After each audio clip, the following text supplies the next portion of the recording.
ભલે તમે શ્રી હિરપરા કન્યા વિદ્યાલય કાલાવડ ધોરણ 11 વિષય મનોવિજ્ઞાન પાઠ નંબર 9 પ્રેરણા અને આવેગ.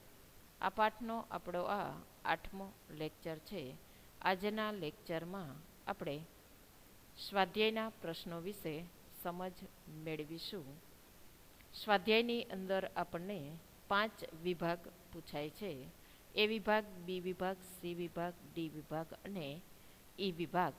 તો સૌપ્રથમ આપણે એ વિભાગની અંદર પૂછાતા એમસીક્યુ ટાઈપ જે ક્વેશ્ચન છે એના વિશે સમજ મેળવીશું. અહીંયા આપણને 10 ક્વેશ્ચન આપેલા છે.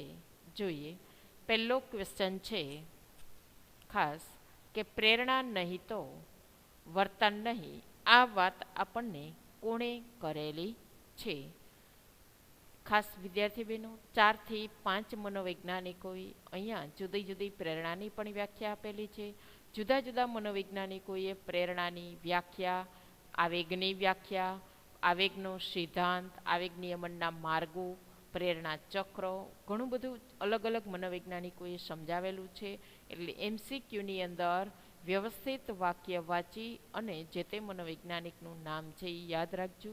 પહેલા એમસીક્યુમાં છે પ્રેરણા નહીં તો વર્તન નહીં.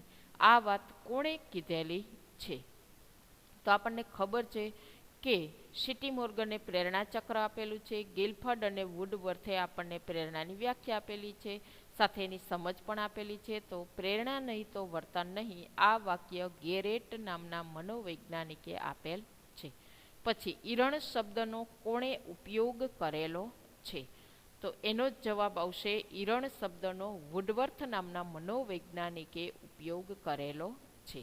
ત્યારબાદ પ્રેરણાને સીટી મોર્ગન કેવી ગણે છે? તો કે ચક્રીય પ્રેરણા ચક્ર આપણને કોણે સમજાયું છે? સીટી મોર્ગને. માટે પ્રેરણાને સીટી મોર્ગન ચક્રીય ગણે છે. સતત પ્રેરણા છે એ ફરતી રહે છે. ચોથો પ્રશ્ન, કોના મતે સમૂહમાં રહેવાની વૃત્તિ સાહજિક હોય છે? સમૂહમાં સાથે રહેવું જોઈએ એ કોનો વિચાર છે? તો કે એ વિચાર છે એ મેકડુગલ નામના મનોવૈજ્ઞાનિકનો છે. ત્યારબાદ પ્રેરણાને ચક્રીય કોણ ગણે છે? હવે એનો એ જ એમસીક્યુ પાછો આવ્યો જે આપણને ત્રીજા ક્રમે આપેલો છે તે બદલાવી નાખ્યો. પ્રેરણાને ચક્રીય કોણ ગણે છે? તો કે પ્રેરણાને ચક્રીય મોર્ગન નામના મનોવૈજ્ઞાનિક ગણે છે. ત્યારબાદ જોઈએ, આવેગ માટેનો અંગ્રેજી શબ્દ ઇમોશન કઈ ભાષામાંથી ઉતરી આવેલ છે? હવે આપણને ખબર છે કે મનોવિજ્ઞાનની અંદર મોટા ભાગે વપરાતા શબ્દો 2 જ ભાષામાંથી લેવામાં આવેલા છે. એક છે ગ્રીક ભાષા અને બીજી છે લેટિન ભાષા. મોટાભાગના શબ્દો જે સાયકોલોજીના જે શબ્દો છે એ લેટિન ભાષામાંથી જ લેવામાં આવેલા છે. એનો જવાબ આવશે લેટિન. પછી આવેગ એટલે સમગ્ર ચેતાતંત્રની ક્ષુબ્ધા અવસ્થા. આ વ્યાખ્યા આપણને કોણે આપેલી છે? ખાસ આ વ્યાખ્યા એક ગુણમાં પણ વિદ્યાર્થી બહેનો યાદ રાખજો કે આવેગ એટલે શું? સમગ્ર ચેતાતંત્રની ક્ષુબ્ધાવસ્થા, આખા ચેતાતંત્રમાં ખળભળાટ મચી જાય. તો એ વ્યાખ્યા આપણને વુડવર્થ અને માર્કવિસ નામના મનોવૈજ્ઞાનિકે આપેલી છે. ત્યારબાદ જોઈએ, આવેગનો દ્વિઘટક સિદ્ધાંત આપણને કોણે સમજાવ્યો છે? આવેગનો દ્વિઘટક સિદ્ધાંત, આવેગના 2 સિદ્ધાંત આપણે જોયા, કેનર બર્ડનો સિદ્ધાંત અને જેમ્સ લેંગનો. દ્વિઘટક સિદ્ધાંત જેમ્સ લેંગ નામના મનોવૈજ્ઞાનિકે સમજાવેલો છે. ત્યારબાદ પ્લુટચિકના મતે મૂળભૂત આવેગો કેટલા છે? હવે ઇઝાર્ડે આપણને ખબર છે 10 આવેગો સમજાવ્યા છે, 2 જ વ્યક્તિના આવેગો છે. પ્લુટચિક નામના મનોવૈજ્ઞાનિકે આપણને 8 આવેગની સમજૂતી આપેલી છે. અને આ 7મા લેક્ચરની અંદર આપણે જોયું આવેગ નિયમનની અંદર આવેગ નિયમન કઈ રીતે કરી શકાય, એનું માપન કરવા માટે આવેગિક આંકની સમજૂતી આપણને ડેનિયલ ગોલમેલ નામના મનોવૈજ્ઞાનિકે આપેલી છે. તો આવેગિક આંકની સમજૂતીમાં જવાબ આવશે ડેનિયલ ગોલમેન. તો આ રીતે આપણે આ 10 એમસીક્યુ ખાસ પરીક્ષા માટે યાદ રાખીશું. ખાસ વિદ્યાર્થી બહેનો, જુદા જુદા મનોવૈજ્ઞાનિકોએ આપેલા વિચારો પ્રમાણે અહીંયા એમસીક્યુ ટાઈપ ક્વેશ્ચન આપેલા છે. એટલે કઈ વાત કોણે કીધેલી છે એ ખાસ યાદ રાખજો. હવે આપણને પરીક્ષામાં પૂછાતા બી ગુણના બી વિભાગની અંદર પૂછાતા 1 ગુણના 10 પ્રશ્નો જે આપણા સ્વાધ્યાયમાં આપેલા છે તેની સમજ મેળવીએ. તો જોઈએ, પ્રેરણાની કોઈ પણ એક વ્યાખ્યા કીધી છે, એટલે ગમે તે વ્યાખ્યા ગિલફર્ડે આપેલી કે કોઈ પણ વ્યાખ્યા તમે યાદ રાખી શકો છો. તો પ્રેરણાની ગિલફર્ડે વ્યાખ્યા આપેલી છે એ ખૂબ સમજાય એવી સરળ છે, એટલે મોટાભાગે એ યાદ રાખજો કે પ્રેરણા એટલે પ્રવૃત્તિને ઉદ્દીપ્ત કરનાર એટલે જગાડનાર કાર્ય કરવા માટે અને તેને પોષનાર વિશિષ્ટ આંતરિક તત્વ કે કોઈ પરિસ્થિતિ. બરાબર. ત્યારબાદ જોઈએ, ઈરણ શેનું સૂચન કરે છે? ઈરણ શેનું સૂચન કરે છે? તો ઈરણ એ આપણને શું આપે છે? ઉત્તેજિત બળ પૂરું પાડે છે. ઈરણ ઉત્તેજિત કામ કરવા માટે આપણને ધક્કો મારે છે. જેમ કે ટેબલને ખસેડવું છે તો ટેબલને ખસેડવા માટે આપણે શું વાપરવું પડશે? બળ. ધક્કો મારીએ તો ટેબલ ખસે. ત્યારબાદ ત્રીજો ક્વેશ્ચન, શારીરિક પ્રેરણાને કેવી પ્રેરણા તરીકે ઓળખવામાં આવે છે? તો આપણે જોયું તો મૂળભૂત કે પ્રાથમિક પ્રેરણા કહેવામાં આવે છે શારીરિક પ્રેરણાને. 4, સ્ત્રીના અંડાશયમાંથી કયો સ્ત્રાવ ઝરે છે? તો સ્ત્રીના અંડાશયમાંથી એસ્ટ્રોજિન નામનો સ્ત્રાવ ઝરે છે. 5મો પ્રશ્ન, સિદ્ધિ પ્રેરણાના માપન માટે કઈ કસોટી ઉપયોગમાં લેવામાં આવે છે? સિદ્ધિ પ્રેરણાના માપન માટે પ્રત્યક્ષ અધિજ્ઞાન કસોટી, થીમેટિક એપ્રેન્ટિસેશન ટેસ્ટ, જેને ટાટ તરીકે ઓળખવામાં આવે છે. અહીં આપેલું છે, ટાટનું પૂરું નામ આપો. થીમેટિક એપ્રેન્ટિસેશન ટેસ્ટ એટલે કે ગુજરાતી નામ પણ લખી શકો ટાટનું, પ્રત્યક્ષ અધિજ્ઞાન કસોટી, પ્રત્યક્ષ અધિજ્ઞાન કસોટી. ત્યારબાદ જોઈએ 7મો ક્વેશ્ચન, આવેગના સિદ્ધાંતો કોણે આપેલા છે? તો આવેગના 2 સિદ્ધાંતો છે, વિલિયમ જેમ્સ અને લેંગનો સિદ્ધાંત અને કેનન બર્ડનો સિદ્ધાંત. 2 મનોવૈજ્ઞાનિકોએ આપેલા છે. પ્રશ્ન નંબર 8, આવેગનો શારીરિક આધાર એટલે શું? તો કે આવેગના અનુભવ દરમિયાન શારીરિક ફેરફારો જે થાય, આવેગ સમયે શરીરમાં જે ફેરફાર થાય એને શારીરિક આધાર કહેવામાં આવે છે. 9મો ક્વેશ્ચન, ઇઝાર્ડે આવેગના કેટલા પ્રકારો દર્શાવ્યા છે? તો કે ઇઝાર્ડે આવેગના 10 પ્રકારો દર્શાવ્યા છે. હવે ક્યાં ક્યાં પૂછે તો આનંદ, આશ્ચર્ય, ક્રોધ, ધૃણા, નફરત, ભય, અપરાધની લાગણી, શરમ, રસ અને ઉત્તેજના. પ્રશ્ન નંબર 10, અંતરાત્મા કે હૃદયની કેળવણીનો સીધો સંબંધ શેની સાથે છે? તો આવેગ નિયમન સાથે અંતરાત્મા કે હૃદયની કેળવણીનો સંબંધ છે. હવે જોઈએ આપણને સી વિભાગમાં પૂછાતા 2 ગુણના પ્રશ્નો. એમાં પ્રથમ પ્રશ્ન છે, સત્તાની પ્રેરણાનો અર્થ આપો. સત્તાની પ્રેરણા એ કેવી પ્રેરણા છે? તો કે એ મનોસામાજિક પ્રેરણા છે. સત્તાની પ્રેરણા શું શીખવે છે? તો કે સત્તાની પ્રેરણા મોભા અને પ્રતિષ્ઠા, માન, મોભો અને પ્રતિષ્ઠા સાથે સંકળાયેલી છે. માટે સત્તાની પ્રેરણાનું વધુ પ્રમાણ વ્યક્તિને સમાજ કે રાજકારણની અંદર ઊંચું સ્થાન અપાવવા માટે રહેલું છે. માન, મોભો અને પ્રતિષ્ઠા. ત્યારબાદ 2, શારીરિક પ્રેરણામાં કઈ કઈ પ્રેરણાનો સમાવેશ થાય છે? તો ભૂખ, તરસ, ઊંઘ અને જાત્યતા. આ 4 પ્રેરણાનો સમાવેશ શારીરિક પ્રેરણામાં થાય છે. પછી ભૂખના ઉદ્ભવ માટે કયું કેન્દ્ર જવાબદાર ગણાય છે? તો કે ભૂખ, ઊંઘ, તરસનું નિયમન કોણ કરે છે? આપણે જોઈ ગયા, મગજ જ્યારે જોતા ત્યારે મગજનો બીજો ભાગ સીમાવર્તી તંત્ર એ જેનું બનેલું છે હાઇપોથેલેમસ, હિપોકેમ્પસ અને એમિગડાલા. એમાં હાઇપોથેલેમસ છે એ મગજના ઉદ્ભવ માટે મહત્વનું જવાબદાર કેન્દ્ર છે, કારણ કે એમાં એક્સ્ટ્રીમ લેટરલ નામનું કેન્દ્ર આવેલું છે. ભૂખના ઉદ્ભવ માટે કયું કેન્દ્ર જવાબદાર છે? મગજમાં આવેલું હાઇપોથેલેમસ. જાત્યતા વિશે કયો ભારતીય ગ્રંથ વિશ્વ પ્રસિદ્ધ માનવામાં આવે છે?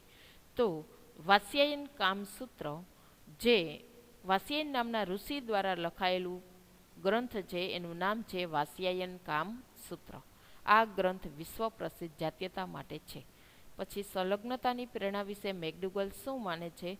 તો કે સંલગ્નતાની પ્રેરણા માટે મેકડુગલ એવું કહે છે કે સમૂહમાં રહેવું જોઈએ અને સમૂહમાં રહેવાનું કોઈ શીખવતું નથી. આ એક સાહજિક માનવી અને પ્રાણીની ક્રિયા છે, કારણ કે કોઈ પણ માનવી સંલગ્નતાની પ્રેરણા ઝંખે છે.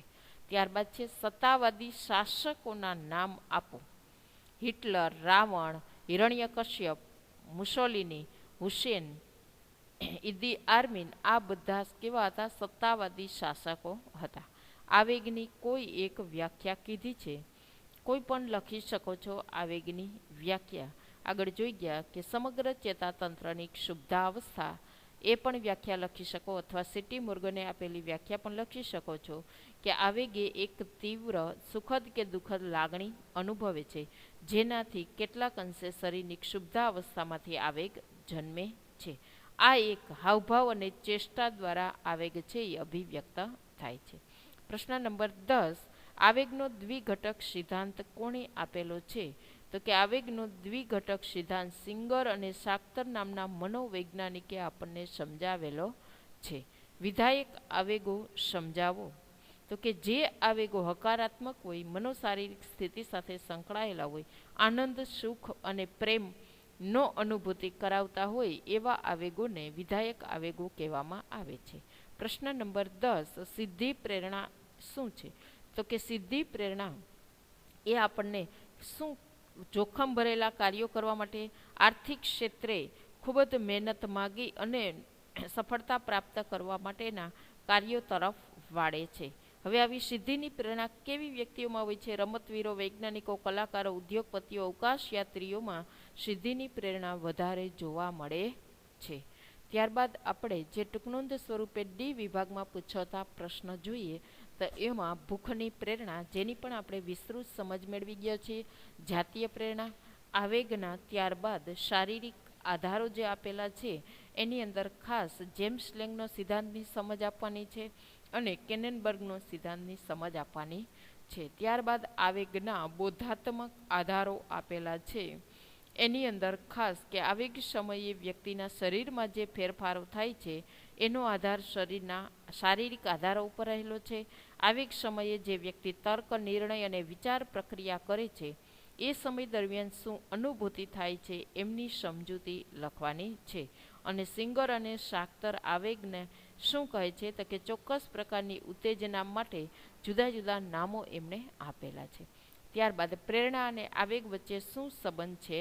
તે આવેગ એટલે સમગ્ર ચેતાતંત્રની ક્ષુબ્ધાવસ્થા અને પ્રેરણા એટલે પ્રવૃત્તિને ઉદ્દીપ્ત કરી અને કોઈ પણ કાર્ય માટે જગાડે છે. બંને વચ્ચે ખૂબ જ ગાઢ સંબંધ રહેલો છે, કારણ કે પ્રેરિત વ્યક્તિમાં આવેગાત્મક ફેરફારો થાય છે. આવેગનો એ પણ અનુભવ કરતી હોય છે. લાંબા સમય સુધી જો આવેગી સ્થિતિ રહે તો વ્યક્તિને હાનિ પહોંચે છે, એટલે એને સામાન્ય સ્થિતિમાં લાવવી ખૂબ જરૂરી છે. આમ આવેગ અને પ્રેરણા એકબીજા સાથે ગાઢ રીતે સંકળાયેલા છે.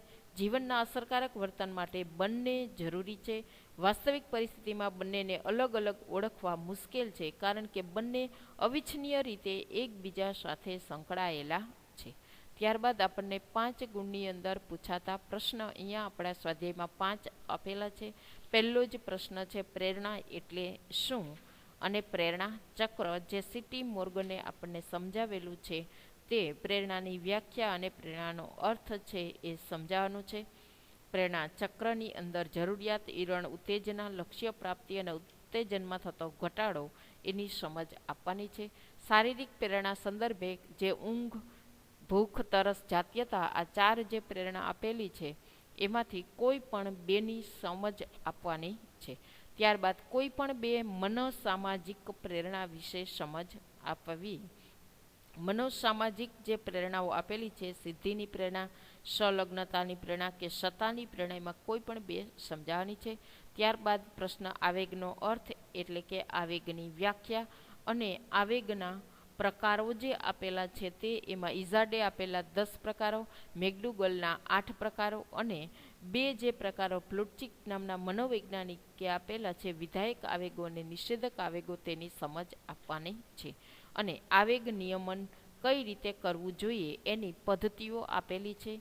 અભ્યાસક્રમની અંદર આપણે 9 પદ્ધતિ આપેલી છે. જ્યારે 5 ગુણનો પ્રશ્ન પૂછાય ત્યારે કોઈ પણ 5 પદ્ધતિ લખવાની. 3 ગુણનો પ્રશ્ન પૂછાય ત્યારે કોઈ પણ 3 લખવાની અને સી વિભાગમાં પૂછાય આવેગ નિયમનની પદ્ધતિ સ્પષ્ટ સમજાવો તો બધી જ જે આપેલી છે એના નામ લખવાના છે. સ્વજાગૃતિમાં વધારો કરવો, આત્મનિરીક્ષણ કરવું, સમ્યક દર્શન કરવું, સ્વયંનો આદર્શ બની રહેવું, ઘટનાઓનું બૌદ્ધિક અને વિધાયક મૂલ્યાંકન કરવું, સર્જનાત્મક બનવું જોઈએ, સુખદ સામાજિક સંબંધો કેળવવા જોઈએ, પરાનુભૂતિ કેળવવી જોઈએ અને સામાજિક સેવામાં સહભાગીદારી બનવું જોઈએ. આ રીતે આપણે સમગ્ર પાઠ નંબર 9 પ્રેરણા અને આવેગની સમજ મેળવી. વિદ્યાર્થી બહેનો, સ્વાધ્યાયના પ્રશ્નો વાંચતા પહેલાં વ્યવસ્થિત રીતે ટેક્સ્ટબુકમાંથી પાઠ વાંચવો. ત્યારબાદ આપેલા વિડીયો લેક્ચર્સની અંદર જે કાંઈ સ્વાધ્યાયના પ્રશ્નોની સમજ મેળવી છે માટે આપેલો લેક્ચર વ્યવસ્થિત રીતે સાંભળવો અને ત્યારબાદ નોટબુક્સની અંદર સ્વાધ્યાય છે લખવું. અસ્તુ. ઘરમાં રહેજો, સુરક્ષિત રહેજો.